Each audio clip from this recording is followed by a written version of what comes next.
What can cause fullness in the upper eyelids? Heavy or hooded upper eyelids can make someone look tired, older than they actually are, or you can even look like you're angry. Genetics and aging are the most common causes for hooded upper eyelids. I'll discuss how I approach helping people of all ages have brighter looking eyes.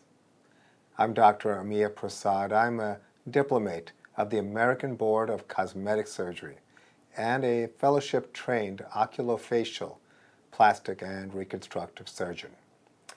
I've been in practice in New York City and Long Island for over 25 years. Anatomically speaking, the upper eyelid appearance is affected by the bone structure, the fat layers beneath the brow, the skin, and the muscle layers, as well as the fat adjacent to the eyes called orbital fat. For example, orbital fat causing fullness in the upper eyelids is a particular issue for patients of Asian descent who are interested in having an eyelid crease, also known as double eyelid surgery.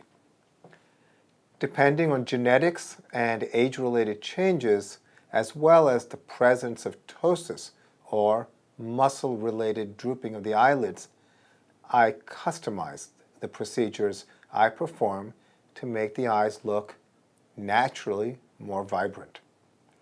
If skin alone makes the eyes appear hooded, I perform a procedure called a non-incisional blepharoplasty. In this procedure, I place sutures to connect the skin with the muscles that lift the eyelid, called the levator muscle, resulting in natural-looking upper eyelid creases. If there is extra skin or orbital fat responsible for upper eyelid hooding, I perform an incisional procedure. This involves the conservative removal of skin and fat, as well as the precise placement of sutures to attach the skin to the levator muscle to create a natural-looking upper eyelid crease. These same principles are applicable to non-Asian upper eyelid hooding as well. Aging is often associated with an increase in upper eyelid skin called dermatochalasis.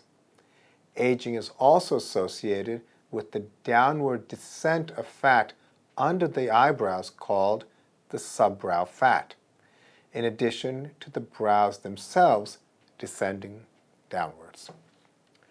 The treatment for excessive fat or skin and orbital fat and skin in the upper eyelids is a cosmetic upper eyelid blepharoplasty. I perform this surgery conservatively in order to retain the natural character of your eyes. If skin and fat removal is too aggressive, the upper eyelids can have a hollow and paradoxically more aged appearance. As a referral specialist, I'm routinely consulted for revising surgery originally performed by other doctors.